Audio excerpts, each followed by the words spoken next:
Hey, JustMaD here, and welcome to the second episode of Collection Watch, the series where I track how many collection skins are getting traded up. Watch till the end for a big announcement featuring this guy, and let's get right into it.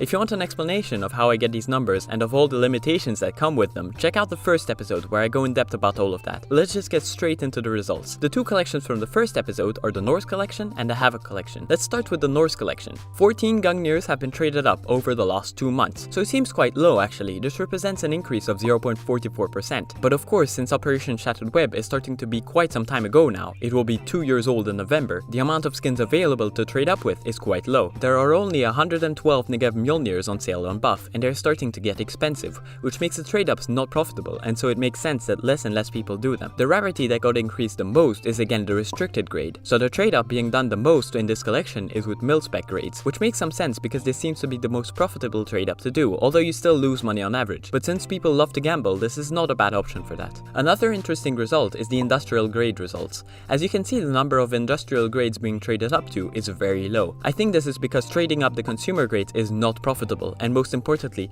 not exciting. People do stupid trade-ups that lose them money on average all the time because of the possibility of getting something good that looks cool, or just because it's exciting and they want to gamble. But when the best thing you can get is an industrial grade factory new chainmail, there's not much reason to throw your money away. So this would indicate that consumer grade skins shouldn't decrease in quantity as fast as the other tiers, and that mil-spec skins should be traded up faster than the other tiers, at least after some time has passed. So maybe keep that in mind when planning your collection investments. Now let's move on to the Havoc Collection, and as you can see, the numbers here are much larger, but here's where it gets tricky. You can see a total of 471 new AK X-rays that appeared on the database in the past 2 months, but most of these are not from trade-ups. When we use the adjustment method I base this series off of, there is only a 1.34% change due to trade-ups, which means that around 55 AK X-rays have been traded up to in the last 2 months, which is not bad, but it's nowhere close to 471. So most of these are getting added due to being discovered by the database, which makes a lot of sense actually. The Havoc Collection is quite new, so all the skins in it are still being discovered by the database. Again, we see that the industrial grade has almost no trade-ups being done to it compared to the others. The other interesting thing is that on the Havoc Collection, the tiers with the highest change is a classified rarity, so the restricted trade-ups. This seems to indicate that at first, when the collection is newer, the most popular trade-ups to do are higher up in rarity, since the skins are easily available and quite cheap. But then as the collection gets older, the most popular trade-ups move down the qualities, but we'll have to get some more data, maybe from other collections to prove this,